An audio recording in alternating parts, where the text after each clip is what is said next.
दोस्तों, उत्तर प्रदेश में बाबा का बुलडोज़र बहुत चला है और इसकी शोर जो है पूरे भारत में नहीं पूरे विश्व में भी हुआ है।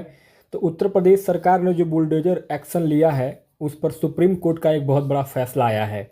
जिन जिन लोगों का बुलडोज़र से घर तोड़ा गया है, चाहे वो अवैध हो या वैध हो, जैसा भी हो, तो उसके लिए सुप्रीम कोर्ट ने क्या निर्देश दिए हैं, क्या आदेश दिए हैं यूपी सरकार को। और ये जो सुप्रीम कोर्ट ने आदेश दिया है ये केवल यूपी सरकार के लिए नहीं है, पूरे भारत के लिए है, क्योंकि सुप्रीम कोर्ट का जो निर्णय आता है वो पूरे भारत के लिए आता है। तो वीडियो बहुत महत्वपूर्ण होगा। जिन लोगों का भी घर टूटा है बुलडोजर एक्शन में और जिन लोगों के नहीं टूटा है या उनका अगर अवैध निर्माण हुआ है तो उनके लिए भी ये वीडियो बहुत महत्वपूर्ण है, जानना सबको जरूरी है। तो चलिए वीडियो को स्टार्ट करते हैं बिना किसी देरी के। दोस्तों, बुलडोजर एक्शन पर देना होगा 25 लाख का मुआवजा, सुप्रीम कोर्ट ने कहा है। किस मामले में कहा है, क्या है मामला, चलिए देखते हैं। दोस्तों, बुलडोजर एक्शन पर 25 लाख रुपए मुआवजा देना है, सुप्रीम कोर्ट ने कहा है। बुलडोजर लेकर रातों रात घर नहीं तोड़ सकते हैं। उत्तर प्रदेश सरकार को सुप्रीम कोर्ट ने लगाई है फटकार। सड़क चौड़ीकरण के लिए अवैध निर्माण ढहाने के मनमाने रवैये पर सुप्रीम कोर्ट ने उत्तर प्रदेश सरकार को फटकार लगाई है और इसमें जो है 25 लाख रुपए जो है जुर्माना के रूप में, मुआवजा के रूप में देने के लिए भी कहा है। चर्चा में इसलिए है मामला क्योंकि ये बात दरअसल कहाँ से स्टार्ट हुआ था। दरअसल सुप्रीम कोर्ट ने सड़क चौड़ीकरण के लिए अवैध निर्माण ढहाने के मनमाने रवैये पर बुधवार को उत्तर प्रदेश सरकार को कड़ी फटकार लगाई। कोर्ट ने कहा कि आप बुलडोजर लेकर रातों रात घर नहीं तोड़ सकते हैं और कार्रवाई के लिए उचित प्रक्रिया का पालन किया जाना चाहिए। दोस्तों, इसमें देखिए यहाँ पे सीजेआई डीवाई चंद्रचूड़ जो हैं और इनके साथी जो हैं वो 3 बेंचों की जज जो है इसमें ने फैसला सुनाया है।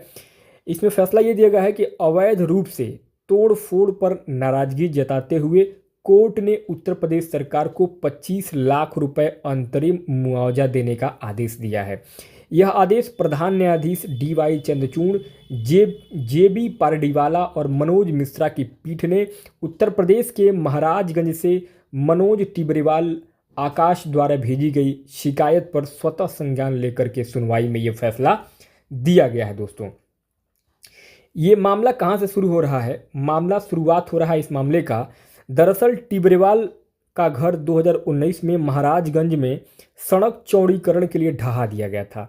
अधिकारियों का मानना था कि यह अतिक्रमण है और कोर्ट ने ध्वस्तीकरण की कार्रवाई पर सवाल उठाते हुए कहा, अथॉरिटी का कहना है कि मकान में केवल 3.7 वर्ग मीटर का अवैध निर्माण था। अगर उसके मकान में 3.7 वर्ग मीटर का ही अवैध निर्माण था तो उसका पूरा मकान ढहाने की क्या ज़रूरत थी? बात सही है। तो इसी पर जो है स्वतः संज्ञान लेते हुए सुप्रीम कोर्ट ने कहा है। कोर्ट ने भी पूछा है कि कथित अतिक्रमण से ज़्यादा हिस्से को ध्वस्त क्यों किया गया? जितना अतिक्रमण हुआ था रोड में उतना ही मकान तोड़ना चाहिए था, पूरा मकान नहीं तोड़ना चाहिए था। याचिकाकर्ता का आरोप था कि अधिकारियों के गलत कार्यों के बारे में स्थानीय समाचार पत्र में रिपोर्ट प्रकाशित होने की वजह से ध्वस्तीकरण किया गया है। दरअसल जो टिबरीवाल हैं जो कि याचिकाकर्ता हैं, वो थोड़ा सा पढ़े लिखे होशियार आदमी थे। तो उनका ये कहना था कि दरअसल उनका जो मकान है वो अतिक्रमण में था, लेकिन केवल 3.7 वर्ग मीटर ही मकान जो है वो उनका अतिक्रमण में आ रहा था, यानी कि सड़क में आ रहा था, अवैध निर्माण में आ रहा था।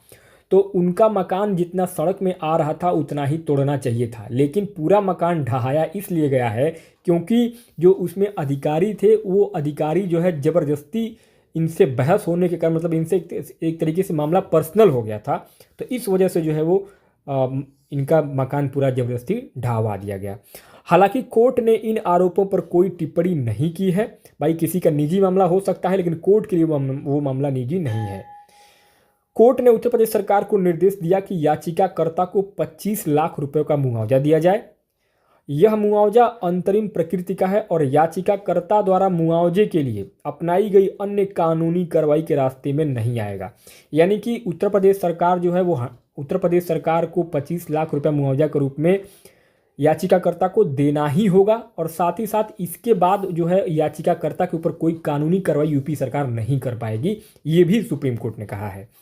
सुप्रीम कोर्ट ने प्रदेश के मुख्य सचिव को दोषी अधिकारियों और ठेकेदारों के विरुद्ध जांच और अनुशासनात्मक कार्रवाई के निर्देश भी दिए हैं। अब दोस्तों, इसमें प्रक्रिया क्या होना चाहिए किसी के मकान को गिराने के लिए या कुछ भी करने के लिए? कोर्ट क्या कह रहा है कि किस तरीके से आप किसी का मकान को अतिक्रमण को कैसे हटा सकते हैं कानून के दायरे में रह करके। देखिए, जस्टिस पारडीवाल ने टिप्पणी की कि यह बहुत मनमानी है। आप बुलडोजर लेकर रातों रात किसी का घर नहीं तोड़ सकते। आप परिवार को घर खाली करने का समय नहीं देते हैं। घर के सामान का क्या होगा? उचित प्रक्रिया का पालन किया जाना चाहिए। आप सिर्फ ढोल बजाकर मुनादी करके लोगों को घर खाली करने और उसे ध्वस्त करने के लिए नहीं कह सकते। उचित नोटिस दिया जाना चाहिए।